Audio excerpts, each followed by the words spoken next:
Hello दोस्तों, कैसे हैं आप सब लोग।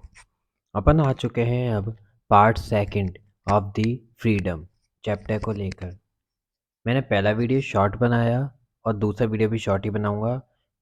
मैं ट्राई कर रहा हूँ कि आपको शॉर्ट वीडियोस बनाकर इंफॉर्मेशन को अच्छे तरह से दूँ।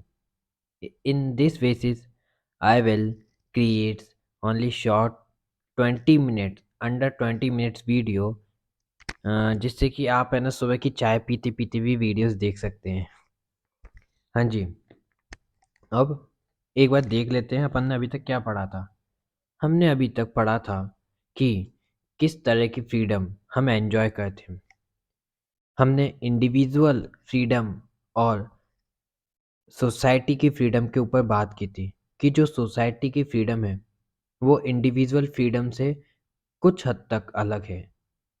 हमने देखा था कि एक जो इंडिविजुअल है उसकी कई ऐसी फ्रीडम्स हैं जिसमें वो प्राइवेसी चाहता है। साथ ही साथ में हमने देखा था कि फ्रीडम एक ऐसी एक ऐसी सब्जेक्ट है जो कि नेसेसरी है, हर एक ह्यूमन के लिए नेसेसरी है। पर ये जो सब्जेक्ट है फ्रीडम, ये एक तरह से ऐसा है कि आपकी फ्रीडम किसी और की फ्रीडम को अबॉलिश ना करे। If it will be done then your freedom is not acceptable by the others। दूसरे लोग आपकी फ्रीडम को नहीं मानेंगे और आप पे कॉन्स्टेंट्स लगाए जाएंगे, पाबंदियां लगाई जाएंगी। किस तरह से कि एक क्रिमिनल कहे कि मुझे फ्रीडम है, मैं जहाँ पे चाहूँ वहाँ पे बम लगा सकता हूँ। एक आतंकी कहे मैं जहाँ पे चाहूँ वहाँ पे बम लगा सकता हूँ। इस बात को सुनकर उसकी फ्रीडम कह सकते हैं, भाई उसकी फ्रीडम है, बट उसकी इस फ्रीडम की वजह से कितने लोग अपनी फ्रीडम टू लिव मीन्स जीने का अधिकार, राइट टू लिव पर अपना एक तरह से एबॉलिश होते देखेंगे और अपनी जान से हाथ धो बैठेंगे। तो इस तरह की फ्रीडम एक्सेप्टेबल नहीं है। साथ ही साथ में दूसरे इंसान की फ्रीडम एक्सेप्टेबल नहीं है, ये हमने देख लिया। मतलब दूसरे इंसान की फ्रीडम को एबॉलिश करने वाली फ्रीडम एक्सेप्टेबल नहीं है। पर एक ऐसी फ्रीडम जो कि आपको भी डेवलप ना करे, वो भी एक तरह से लीगल नहीं है, वो भी एक्सेप्टेबल नहीं है बाय द सोसाइटी। आप ड्रग्स, गांजा और ट्रैफिकिंग तो अलग, थर्ड पर्सन वाली आ गई, सेकंड पर्सन वाली। बट ड्रग्स, गांजा और ऐसी चीज़ें आप लें तो एक तरह से ये आपका सेल्फ डेवलपमेंट नहीं है। और ऐसा ना होने की वजह से आप सेल्फ डेवलप नहीं हो पा रहे और ये आपकी फ्रीडम को ये एक तरह से एक्सप्रेस नहीं कर पा रहा है। इसलिए इस फ्रीडम को भी कॉन्स्ट्रेंट में डाल दिया गया है कि some provisional constraint are made because of you haven't the freedom to destroy yourself because you have you haven't the knowledge, you haven't the mind to understand that your freedom is given to you because of your development, not to not to destroy ourselves। बात ऐसी होती है, ठीक है। अब हमने scopes देखे थे, अब हम बात करेंगे आइडल्स के बारे में कि कौन कौन से ऐसे लोग थे जिन्होंने फ्रीडम के ऊपर बातें उठाई। इसमें हम नॉर्मली, जो मैंने आपको पहला एग्जांपल दिया था कि ऐसी फ्रीडम जो किसी दूसरे की फ्रीडम को अबॉलिश करे, वो एक्सेप्टेबल नहीं होती सोसाइटी में। उन फ्रीडम्स के बारे में चर्चा की जाएगी, उन फ्रीडम्स के बारे में बात करेंगे हम अभी। वजह, क्योंकि जो भी एक इंडिविजुअल फ्रीडम है और एक सोसाइटी फ्रीडम है। इंडिविजुअल फ्रीडम मैंने अभी आपको बताई, लाइक गांजा, चरस, ड्रग्स एक्सेट्रा, ये इंडिविजुअल बेसिस पर है। इसलिए इसके ऊपर बात अपन सिर्फ एक लिमिट में कर सकते हैं, because we haven't the idol of any of this thing. इस बात को लेकर हमारे पास कोई आइडल नहीं है। क्यों? क्योंकि वो एक इंडिविजुअल के लिए है ना। तो इंडिविजुअल के लिए मतलब कोई उठ के तो ऐसे आया नहीं होगा जिसने अपनी इन आदतों को छोड़ करके पूरी दुनिया के सामने एक उदाहरण पेश किया हो, एक एग्जाम्पल दिया हो। No one is. Then we read only the society idols who try to change the meaning of freedom, who try to remove the remove the curtain of the eye in the eyes the of those who think that who are they are very upper level categories by races, by sex, by uh, color etc. Idols में हम सबसे पहले देखते हैं Nelson Mandela. Nelson Mandela Gandhi ji की बातों को बहुत ज़्यादा अपने में उतारते थे। क्यों? क्योंकि नेल्सन मंडेला जैसे हमारे भारत के महात्मा गांधी हमारे नेशनल फादर हैं, उसी तरह Nelson Mandela the Republic south Africa, जिसे अपन साउथ अफ्रीका कहते हैं, उसके नेशनल फादर हैं। इन्होंने अपनी एक जो काले गोरे का भेद था उसके लिए कई सालों तक इन्होंने उस डिस्क्रिमिनेशन को लेकर एक तरह से अनशन स्ट्राइक्स कई सारी ऐसी चीज करी। अपन को मतलब हम लोगों को इस बात से गर्व होना चाहिए कि भारत के गांधी जी, महात्मा गांधी जी को ये नेल्सन मंडेला अपने गुरु मानते थे और गांधी जी की बातों पर ही चलते थे नेल्सन मंडेला।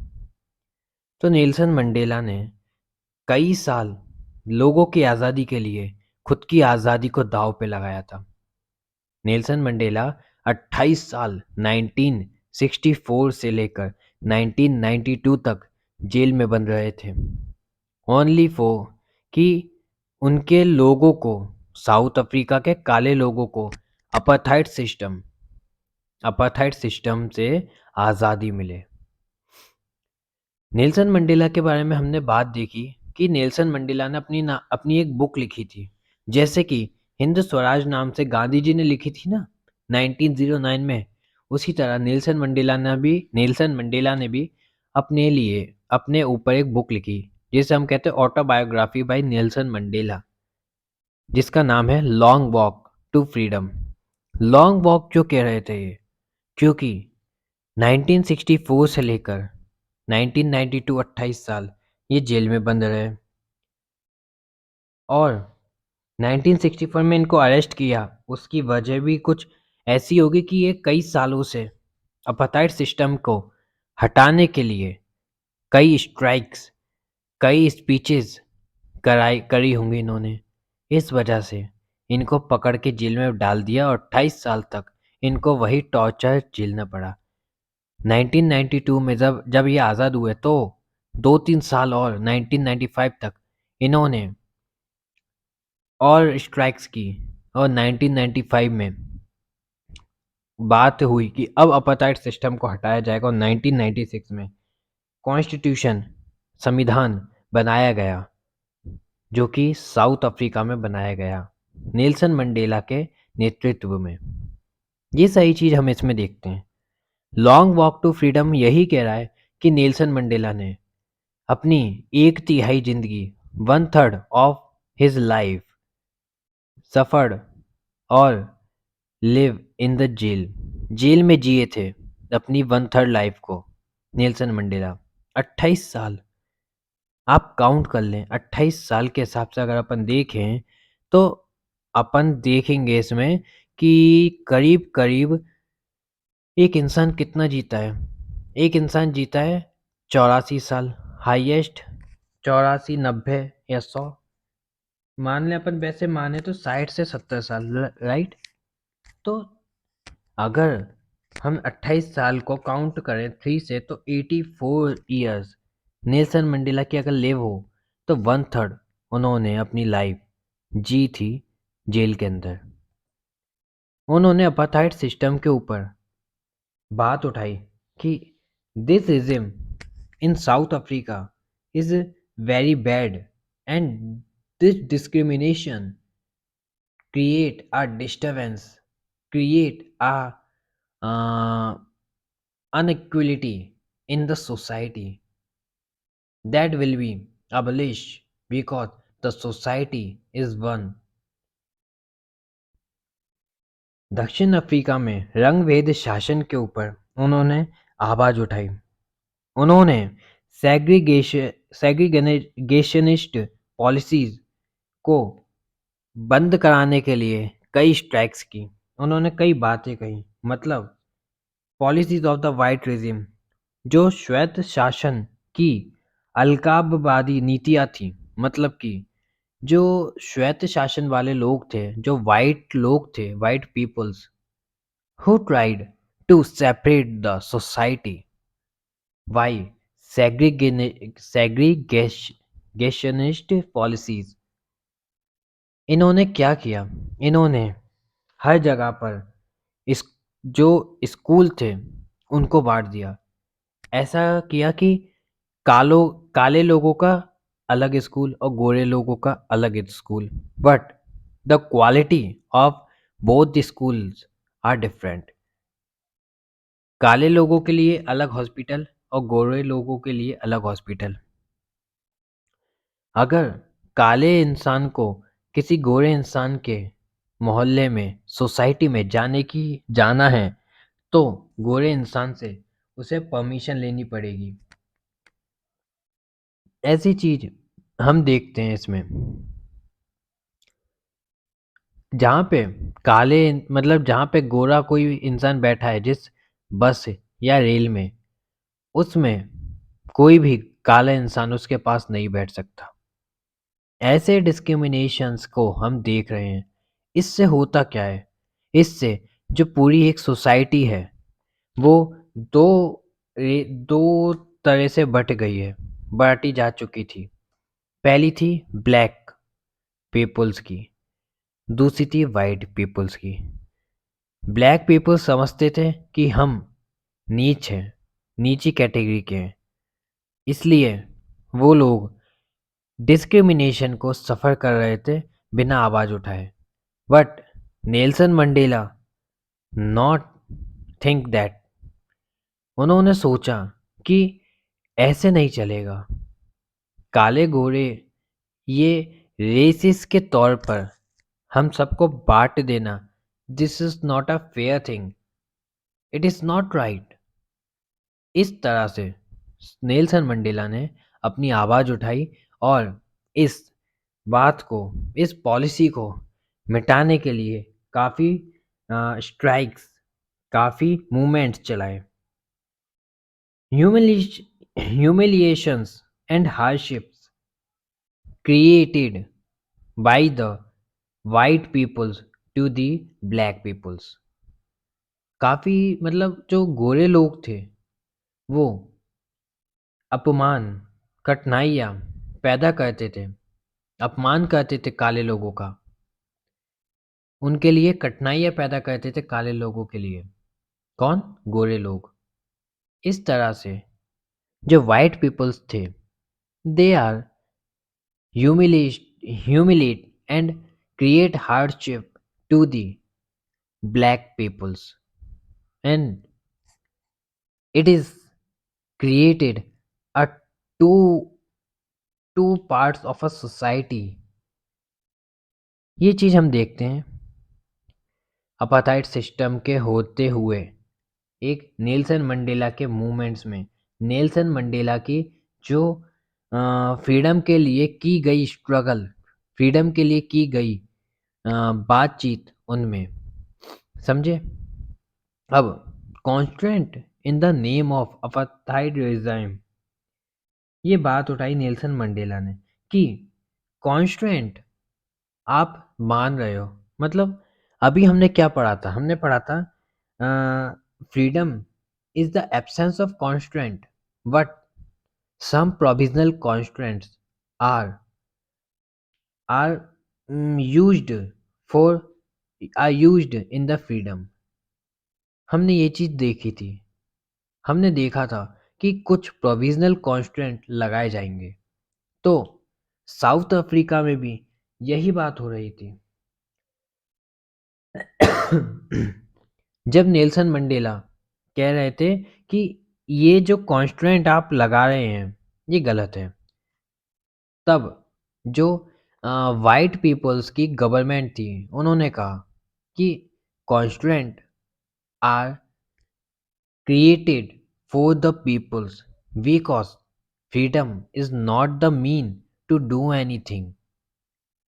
इस तरह से नेल्सन मंडेला ने कहा कि भाई आप कांस्टेंट लगाओ, बट डिस्क्रिमिनेशन एंड अनइक्वलिटी को तो बढ़ावा नहीं दो। इस तरह से कांस्टेंट आप कह रहे हैं कि हमने कांस्टेंट लगाए हैं by the name of apartheid regime. इसका मतलब क्या है? मतलब काले गोरे का भेद करके आप किस तरह की पाबंदियां लगा रहे हो काले लोगों के लिए? क्या पाबंदी है ये किस तरह की एक कॉन्स्ट्रेंट है जो कि फ्रीडम को अलग थलग करके पटक रही है? इस तरह की बात हम देखते हैं नेल्सन मंडेला के द्वारा।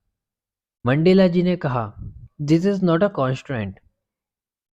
इन चीज़ों की वजह से, इस सोच की वजह से कई लोगों का साउथ अफ्रीका में दिमाग खुला। उन्होंने इस आइडिया पे नेल्सन मंडेला का साथ दिया और आखिर में नेल्सन मंडेला को इस वजह से कि वो एक उभरते हुए चांद की तरह, सूरज की तरह दिखने लगे थे the Republic of south Africa में, इसलिए उनको जेल में बंद कर दिया गया 1964 में और 28 साल तक उनको जेल में बंद रखा गया। वो the freedom of his peoples, उनके लोगों के आज़ादी के लिए नेल्सन मंडेला ने खुद की आज़ादी को दांव पे लगा दिया। ये चीज़ हमने देखी नेल्सन मंडेला के ऊपर। अब हम देखेंगे कि ये आंग सान सूंग की, इनकी क्या बात है? आंग सान सूंग की ये एक और आइडल है, और एक गर्व करने की बात यह है कि आंग सान सू की जो हैं वो म्यांमार की एक फीमेल हैं, फीमेल लीडर हैं, जिनको जिनके पिता को नेशनल फादर माना जाता है, father of nation in Myanmar बोला जाता है, आंग सान सू की के पिता को। इन्होंने भी फ्रीडम फ्रॉम फियर के ऊपर बात कही। इन्होंने भी फॉर डिग्निफाइड ह्यूमन लाइफ के ऊपर मुद्दे उठाए कि जो डरा कर धमका कर आप लोगों के राइट्स को छीन रहे हैं ये गलत है। वजह क्या थी? आंग सान सू की ये भी गांधी जी की बातों से काफी ज्यादा प्रभावित थी। She is also affected by the thought of Gandhi ji, positive affected. She is also think that freedom and equality are necessary to all। इस वजह से इन्होंने भी काफ़ी कुछ स्ट्राइक्स और मूवमेंट किए। बात क्या थी? बात कुछ इस तरह थी कि इनके फादर ऑफ नेशन कहे जाते थे म्यांमार के अंदर। बर्मा म्यांमार में मिलिट्री रूल स्टार्ट किया गया। इस बेसिस पर शी फॉट इन पास्ट और in present for getting freedom against the military rule. Military rule से फ्रीडम पाने के लिए कई सालों से अभी तक, अभी भी इनकी फ्रीडम की लड़ाई चल रही है। अभी तक ये फ्रीडम के लिए लड़ रही हैं। आंग सांग सू की sacrifice her freedom for fight against military rule to give freedom to Myanmar citizens। हम देखते हैं ऑन्ग सान सू की ने भी अपनी फ्रीडम को दांव पे लगा दिया अपने लोगों की फ्रीडम के लिए।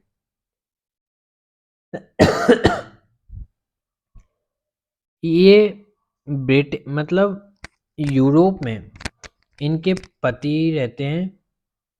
कहानी कुछ ऐसी है कि इनके पति यूरोप के हैं जिनसे इनकी शादी हुई। इनकी एक डॉटर भी है। तो उस वक्त जब इनको हाउस अरेस्ट में रखा गया था साउथ अफ्रीका में, सॉरी, इनको हाउस अरेस्ट में रखा गया मिलिट्री रूल के द्वारा म्यांमार के अंदर। हाउस अरेस्ट मतलब हाउस से ये निकल नहीं सकते। उस वक्त इनके पति की तबीयत इतनी ज़्यादा बिगड़ गई कि उनकी नेचुरली डेथ हो गई। उस वक्त मिलिट्री ने कहा भी था कि अगर आप चाहें तो उनसे मिलने जा सकती हैं, पर इनको पता था कि एक बार अगर ये गए तो इनको इनके देश म्यांमार में वापस नहीं आने दिया जाएगा। For that reason she has not gone to the meet for her children's for her children and husband dead body। अपनी एक फ्रीडम, अपनी एक रेस्पेक्ट को इन्होंने दांव पे लगा दिया और अपने लोगों के लिए ये अपने देश को छोड़कर नहीं गई। अभी तक इनकी लड़ाई जारी है, स्ट्रगल अभी तक कर रही हैं ये म्यांमार में अपनी फ्रीडम के लिए। ये हमने आइडल्स के बारे में जाना। अब फ्रीडम होती क्या है हम ये जानते हैं। क्या मतलब है फ्रीडम का? Absence of constraint, ability to express और डेवलप देयर पोटेंशियल्स। क्या है इसका? ये तीनों मतलब बिल्कुल सही है। Freedom means absence of constraint, but the constraint is a provisional basis because you have the you have the freedom with some provisional constraint, but if we uh, if we if we collect some small constraint, then you have also the freedom to express yourself, and the expression and the choice of yours give the freedom to their develop of your potential।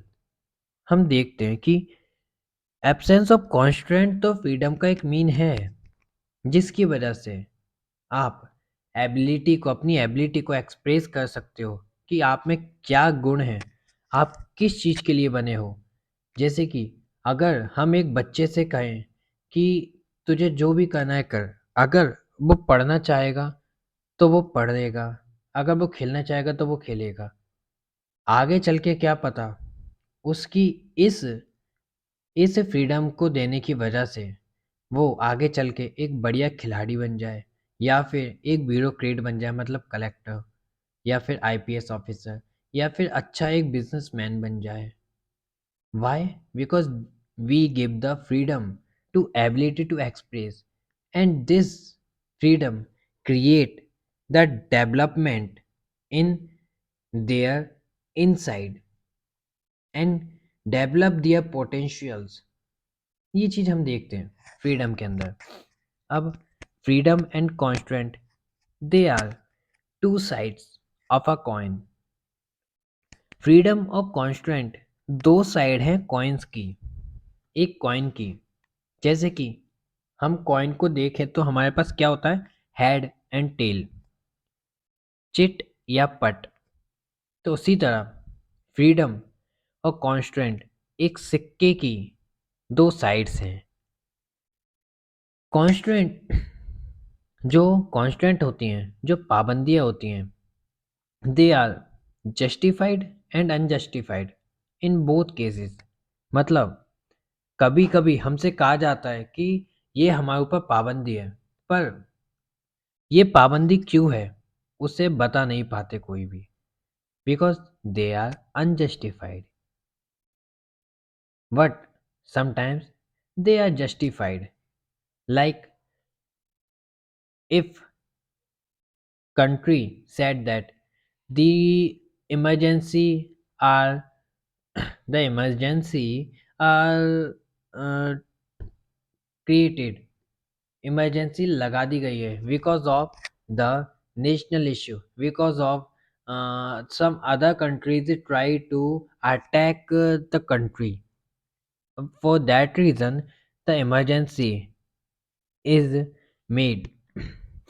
Emergency को लगा दिया गया है इस वक्त under the article 356। ये चीज हम देखते हैं और इस चीज की वजह से हम कह सकते हैं कि this is are justified. Why this constraint is made because other country attacked in our country. That's why we use the article 356 of our Indian constitution and use the emergency. तो इस वक्त में आपकी फ्रीडम में constant लगाए गए, तो ऐसे जस्टिफाइड और इन अनजस्टिफाइड कॉन्स्टेंट को हम देखते हैं। समझ में आया?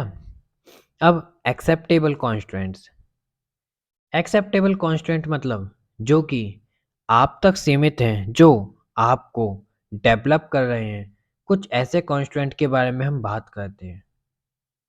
ठीक है, नाउ हम कॉन्स्टेंट्स को देखते हैं इंडिविजुअल और सोसाइटीज़ के लेवल पर। मैंने आपको बताया था एक इंडिविजुअल है उसके कुछ अलग फ्रीडम होगी और एक सोसाइटी है उनकी कुछ अलग फ्रीडम होगी।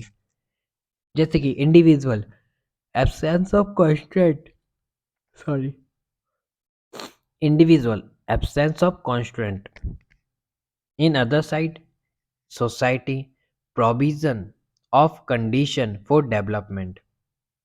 सोसाइटी का मेन मोटिव क्या है? Development, right? Develop their peoples, develop their infrastructure. ये हम देखते हैं फ्रीडम के मायने इंडिविजुअल और सोसाइटी के लेवल पर। इंडिविजुअल कहता है reduce or minimize the social contract. Why? Because I not the part of socially।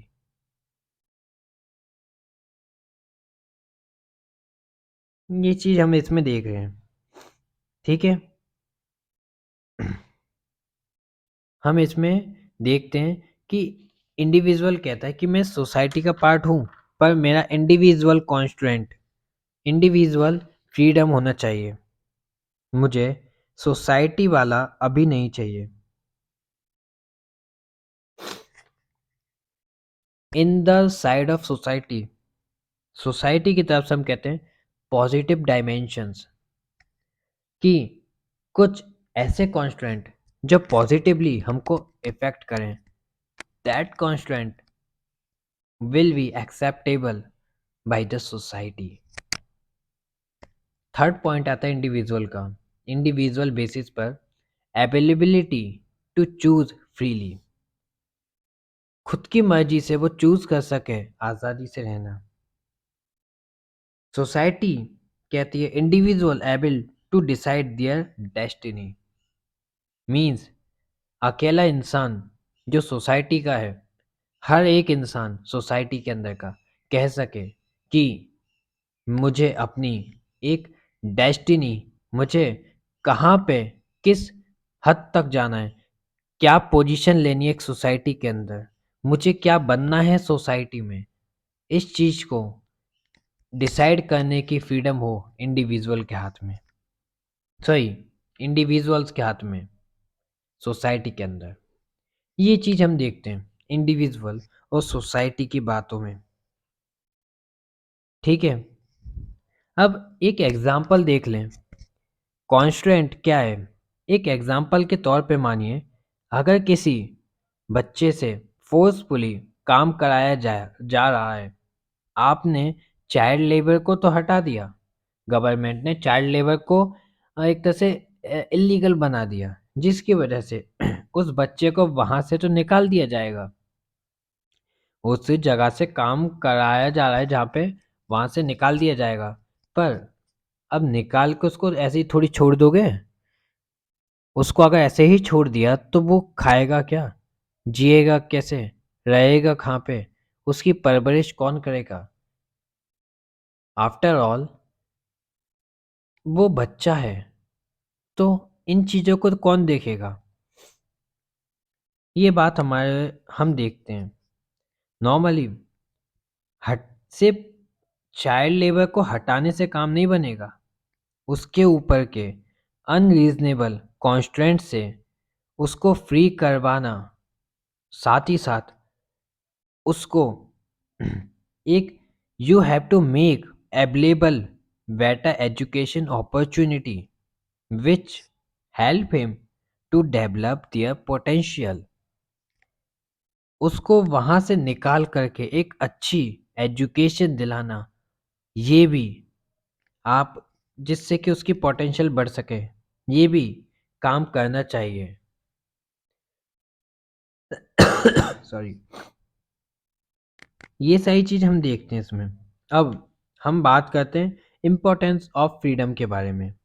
Importance of freedom हमसे कहता है allows to exercise our judgement, means निर्णय का प्रयोग करने की अनुमति। हम खुद के लिए क्या सही समझते हैं उस चीज को जज कर सकें। कोई हम पे फोर्सफुली हमसे हमारे डिसीजन को चेंज ना करा पाए, ऐसी फ्रीडम होना, ये हमारी इम्पोर्टेंस में आती है, हमारे फ्रीडम की इम्पोर्टेंस में काउंट होती है। Second is to permits ability to reason and judgement, तर्क और निर्णय की क्षमता। Means if we have two options but both are give the but give the sorry do the help to increase our potential, then what thing is very best to ourselves।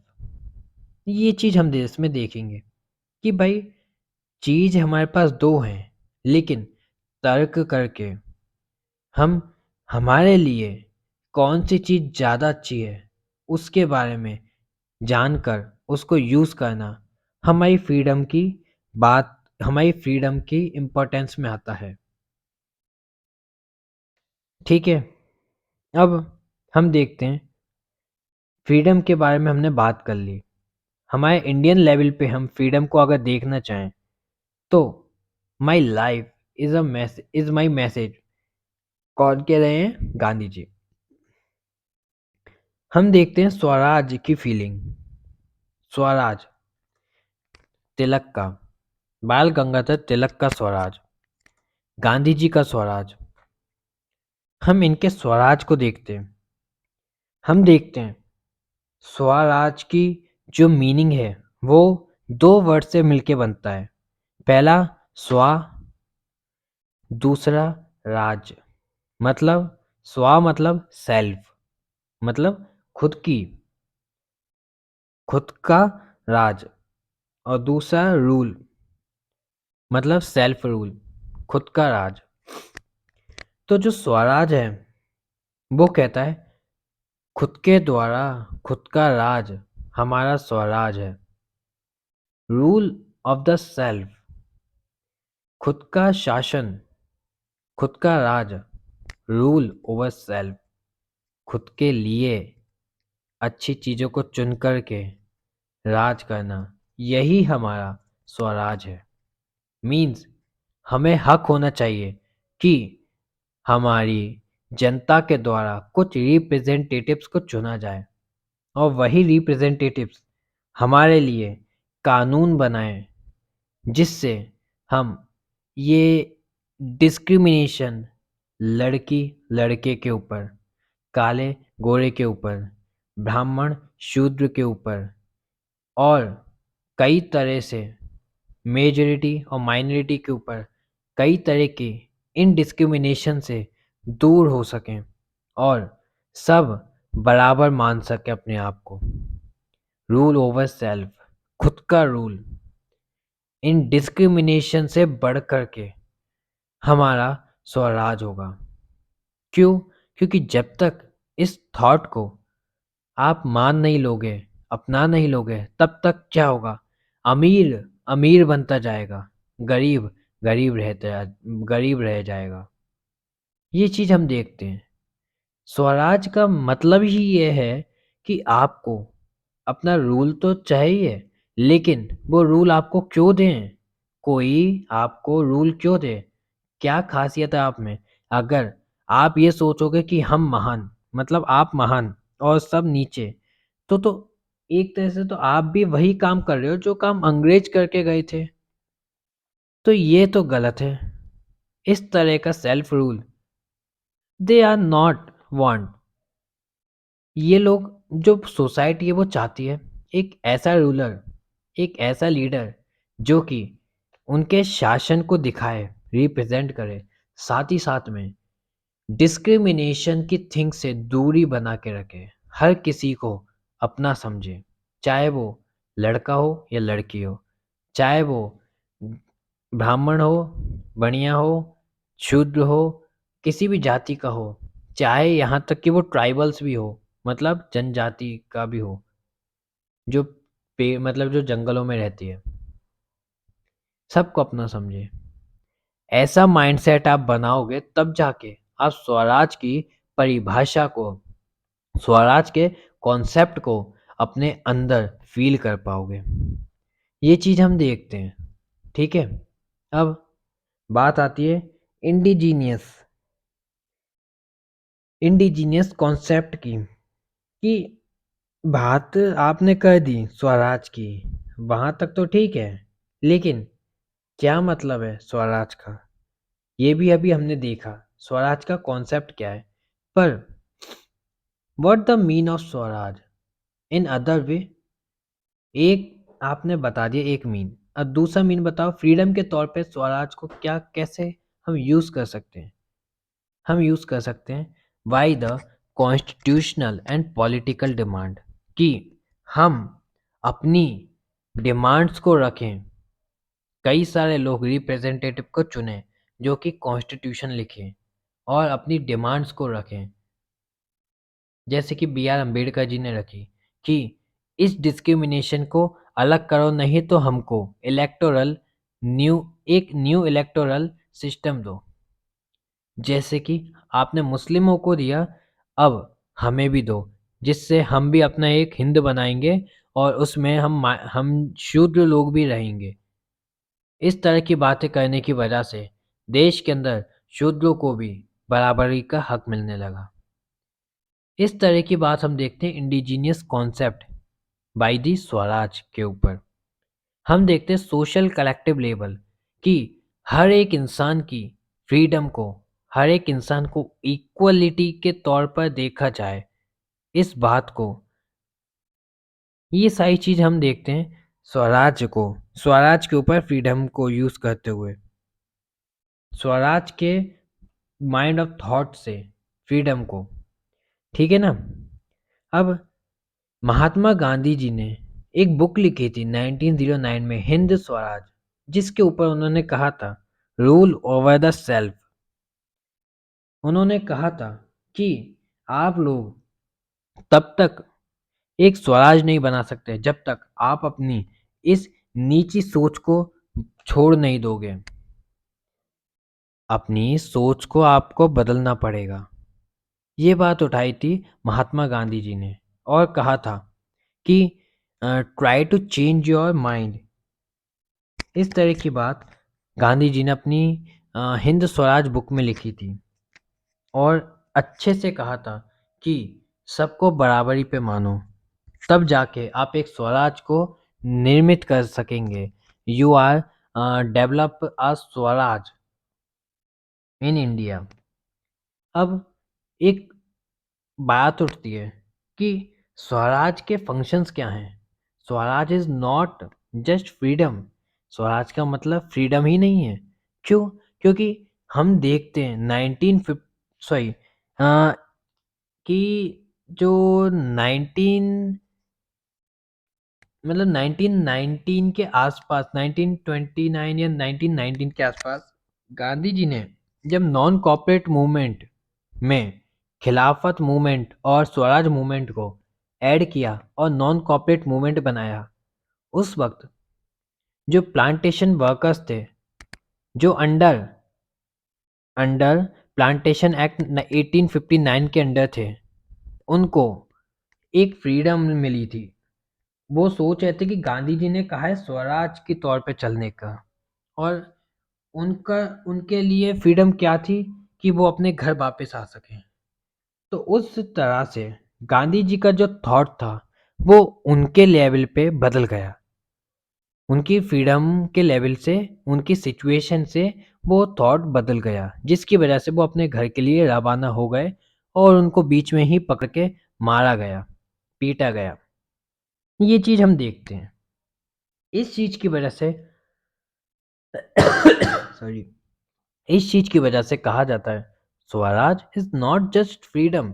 Swaraj सिर्फ freedom नहीं है from the British alien rule, मतलब Britishers को भगा दो आप स्वराज बन जाओगे, ये कोई तरीका नहीं है। स्वराज एक ऐसी फ्रीडम है, एक ऐसी लिबरेशन है जो कि self respect of every individual provide करती है, सेल्फ रेस्पॉन्सिबिलिटी बनाती है और कैपेसिटी बना इंक्रीज करती है हर एक इंडिविजुअल की। मतलब फ्रीडम सिर्फ ऐसा नहीं है कि आपने ब्रिटिश को, आपने एलियंस पावर को, जो बाहर से विदेशों से आई हुई एलियन पावर्स हैं, बाहर से विदेशों से आए हुए लोग हैं, उनको देश से भगा दिया तो आपने स्वराज को एस्टेब्लिश कर दिया। ये बात नहीं है। स्वराज का मतलब है सॉरी, स्वराज का मतलब है हर किसी की सेल्फ रेस्पेक्ट को बनाना, हर किसी को अपनी रेस्पॉन्सिबिलिटी याद कराना, सेल्फ रेस्पॉन्सिबिलिटी, और हर किसी की कैपेसिटीज को डेवलप करने के लिए, इंक्रीज करने के लिए काम करना। That is the mean of Swaraj. Now freedom और कॉन्स्ट्रेंट की बात करते हैं हम। स्वराज का मतलब आप समझे। Now the point is freedom and constraint. Freedom and constraint कहते हैं कि फ्रीडम के साथ साथ कुछ प्रोविजनल कॉन्स्ट्रेंट्स भी आते हैं, जैसे कि मैंने आपको बताया freedom and constraint are the two sides of a coin. ठीक है। अब डोमिनेशंस एंड एक्सटर्नल कंट्रोल्स जो थे वो कॉलोनियल रूल और अपार्थाइड रिजाइम बना रहे थे। एक तरह से आपको दिमाग में क्वेश्चन आया होगा जो पहले भी मैंने आपसे पूछा था, कि आप लोग कह रहे हैं, मतलब मैं कह रहा हूं एक जगह पर absence of constraint are the are the meaning of freedom, but some ways I said that some provisional constraint are also included in the freedom. Why? Why it is made? If we said that absence of constraint, then why we also said in other hand some provisional constraint? ऐसा क्यों? मतलब constant नहीं होने चाहिए, ये हमारी freedom है, पर थोड़े बहुत कांस्टेंट होने चाहिए। इस दो तरह की बात का क्या मतलब पड़ा? ये किस तरह की हिपोक्रेसी हो गई? हाँ, किस तरह का पाखंड है ये? ये एक तरह से ऐसी बात है जो कि कहती है कांस्टेंट हमारे डेवलपमेंट के लिए होने चाहिए, जिससे कि हम गलत काम को ना करें, किसी और की फ्रीडम को इफेक्ट ना करें, खुद को डिस्ट्रॉय ना करें, इसलिए हमें कांस्टेंट की ज़रूरत है।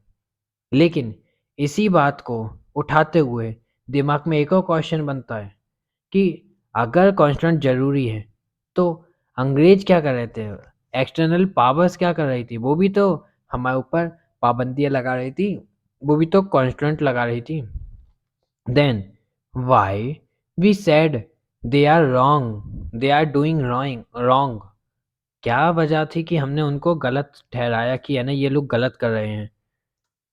उसकी वजह थी कि ये रेस्ट्रिक्शंस इम्पोज्ड बाय गवर्नमेंट, दो लॉज, सरकार अपनी मन मर्जी मुताबिक अपनी कानून बना रही थी बिना लोगों की भलाई को सोचे। जैसे कि कॉलोनियल रूल, ठीक है, अपार्थाइड रिजिम, रंग भेद वाली नीतियां, ऐसी चीज हम इसमें देखते हैं। जिसकी वजह से हम कहते हैं कि जो कॉलोनियल रूलर्स थे उन्होंने कुछ अलग नहीं, कुछ अच्छा नहीं किया, उन्होंने सिर्फ अपना भला सोचा। इसलिए हम कहते हैं they are doing wrong, they not create a constant which help to develop individual. They try to develop themselves only, not to develop the locals of the city of the country. अब ये चीज हम देखें, लेकिन in democracy, लोकतंत्रों में freedom और constant को किस तरह से लिया जाएगा? We can see that in democracy, the representative are elected by the peoples and the representative made policies for the peoples. इस तरह से हम देखते हैं कि कॉन्स्टेंट ओवर रूलर्स बनाए गए, लेकिन ये कॉन्स्टेंट बनाने वाला कौन था? वही एक लोकल जो कि निकल के आया एक भीड़ में से, और उसी ने बनाए ये कुछ कॉन्स्टेंट लोगों के लिए। इस तरह से हम डेमोक्रेसी में फ्रीडम और कॉन्स्टेंट को देखते हैं। यहाँ पे जाके हमारा चैप्टर हुआ ख़त्म। यकीन करता हूँ कि आप लोगों को सारी चीज़ें समझ में आई होंगी। उम्मीद करता हूँ अगर कुछ आपको समझ में नहीं आया हो तो आप बेझिझक पूछ सकते हैं। और प्लीज़ यार देखो, एक मोटिवेशन तब जगता है जब आप लोग लाइक, शेयर, सब्सक्राइब, कमेंट्स करते हैं, साथ ही साथ में बताते हैं कि क्या कमी रह गई। अदरवाइज अंदर से मोटिवेशन नहीं आता कि आगे भी इस चीज़ को बढ़ाएं। ठीक है ना? तो करो, ठीक है? Try to do. I am always for you, that reason you try to we you try to stand for me. Okay, मिलते हैं आपसे अगली वीडियो में। अभी के लिए बाय, गुड नाइट। उम्मीद है कि आपको सारी चीज़ें समझ में आ गई हों। चलिए बाय बाय।